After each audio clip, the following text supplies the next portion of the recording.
Hello guys, आज मैं आपको पढ़ाने जा रही हूँ क्लास 8 की एनसीईआरटी का फर्स्ट चैप्टर संसाधन। इसमें हम क्या क्या पढ़ेंगे वो भी हम आपके साथ डिस्कस करने वाले हैं। अब हम पढ़ते हैं इसमें क्या क्या पढ़ेंगे। तो इसमें हम पढ़ेंगे संसाधनों के बारे में, संसाधनों के प्रकारों के बारे में, साथ में हम पढ़ेंगे इनके संरक्षण के बारे में। तो पहले हम पढ़ते हैं संसाधन के बारे में। संसाधन क्या होते हैं? यानी प्रत्येक वस्तु जिसका उपयोग मनुष्य की आवश्यकताओं की पूर्ति के लिए किया जाता है उसे क्या कहते हैं? संसाधन कहलाते हैं। यानी जिस वस्तु का उपयोग हम अपनी आवश्यकताओं की पूर्ति के लिए करते हैं वो क्या कहलाते हैं? संसाधन कहलाते हैं। जैसे पानी के लिए हम किसका उपयोग करते हैं? जल का उपयोग करते हैं, नदियों का उपयोग करते हैं, झरनों का उपयोग करते हैं, तो वो क्या हुए? पानी के लिए हमारी क्या हुई? संसाधन हुए। खाने के लिए हम क्या करते हैं? ताज़ी सब्जियों का उपयोग करते हैं। ऐसे ही यातायात के लिए भी हम क्या करते हैं? वाहनों का उपयोग करते हैं, रेलगाड़ी का उपयोग करते हैं, तो वो सब क्या हुए? हमारे लिए संसाधन होते हैं। यानी जिस वस्तु का भी मूल्य, जिस वस्तु का उपयोग हमारी प्रायोगिकता, हमारी उपयोगिताओं की पूर्ति के लिए, आवश्यकताओं की पूर्ति के लिए किया जाता है उन्हें क्या कहते हैं? संसाधन कहते हैं। अब हम पढ़ते हैं संसाधन के प्रकारों के बारे में।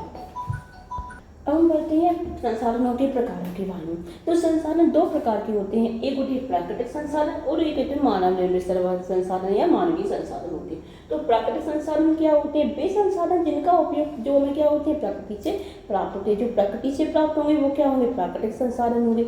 और ये संसाधन बिना किसी संशोधन के क्या होते हैं? उपयोग में लाए जाते हैं। जैसे जल है, जल का अपन क्या होते हैं? डायरेक्ट उपयोग कर सकते हैं। जल का हम डायरेक्ट उपयोग कर सकते हैं। वायु, ये भी क्या है? प्राकृतिक संसाधन है। जो आपकी मृदा है जिस पर आप फसलें उगाते हो वो क्या है? प्राकृतिक संसाधन है। आपके खनिज, वो भी क्या है? प्राकृतिक संसाधन है। यानी ऐसे संसाधन जिनको हम रीडिफाइन नहीं करते, डायरेक्ट यूज कर सकते हैं, उन्हें क्या कहते हैं? प्राकृतिक या प्रकृति प्रदत्त संसाधन कहते हैं। अब इन संसाधनों को भी दो भागों में बांटा गया है, एक नवीनीकरणीय, एक अनवीनीकरणीय। नवीनीकरणीय किसे कहते हैं? जिसको क्या होते हैं? जो रीयूज हो जाए, जिसका एक बार यूज करने के बाद इसको हम दोबारा यूज कर सकते हैं, तो वो क्या हो गया? नवीकरणीय संसाधन हो गया। अतः नवीकरणीय क्या होगा? वे संसाधन जिनका उपयोग क्या करते हैं? जिनका हम पुनः प्राप्त कर सकते हैं या पुनः पूरित हो सकते हैं, या जो शीघ्रता से नवीकृत हो जाते हैं उन्हें क्या कहते हैं? नवीकरणीय संसाधन कहते हैं। और इन संसाधन, ये संसाधन क्या होते हैं? असीमित होते हैं तथा इनके पर मानवीय क्रियाओं का प्रभाव क्या होता है? नगण्य होता है। जैसे पवन ऊर्जा और सौर ऊर्जा, तो दोनों क्या है? नवीकरणीय संसाधन है। तथा कुछ संसाधन ऐसे होते हैं जैसे जल, मृदा और वन, ये क्या होते हैं? असीमित होते हैं और इनका उपयोग एवं भंडार क्या होते हैं?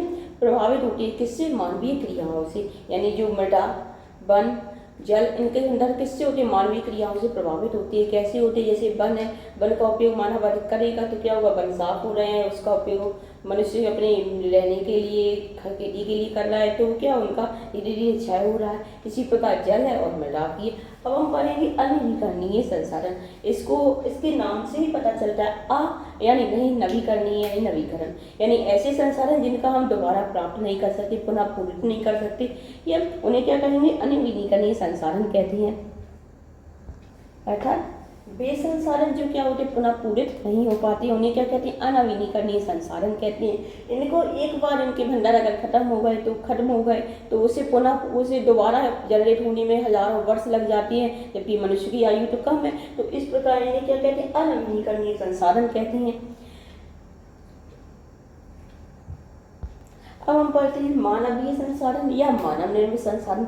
ऐसे संसाधन जिनको क्या कहते हैं? मानव द्वारा निर्मित किया गया, उन्हें क्या कहते हैं? मानवीय संसाधन कहते हैं।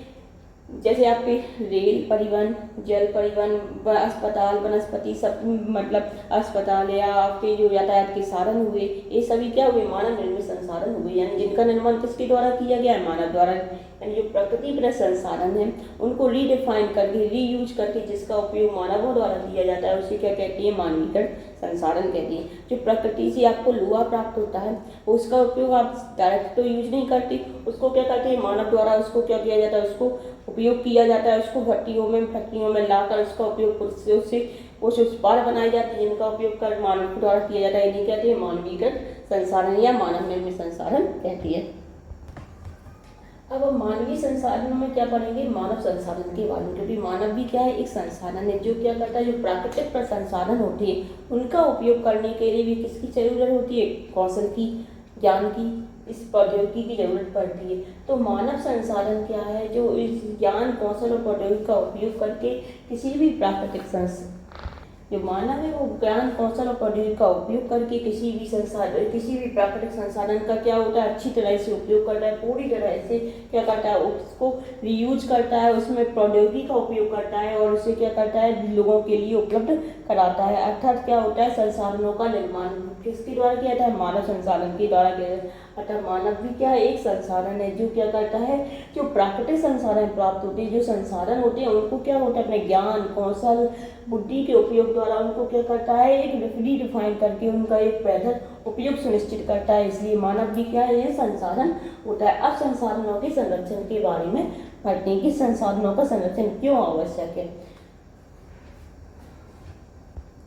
यानी संसाधनों का संरक्षण भी जरूरी है, क्योंकि अगर किसी संसाधन ऐसे वन संसाधन है उसका लगातार उपयोग किया जाए तो एक टाइम ऐसा आएगा कि वो भी क्या हो जाएंगे, समाप्त हो जाएंगे और भविष्य में जो अगली पीढ़ी आएगी उसके लिए नहीं बचेंगे। अतः संसाधनों का वर्तमान पीढ़ी के साथ साथ भविष्य की पीढ़ी के लिए भी संसाधनों को संरक्षित रखना है या उनके उपयोग के लिए संतुलन बनाए रखना ही सतत पोषणीय विकास या संरक्षण कहलाता है। अतः संसाधनों का संरक्षण जरूरी है, जिससे क्या होगा, उनका सरलतापूर्वक उपयोग करना और उन्हें भविष्य के लिए सुरक्षित रखना क्या है, संसाधनों का संरक्षण है।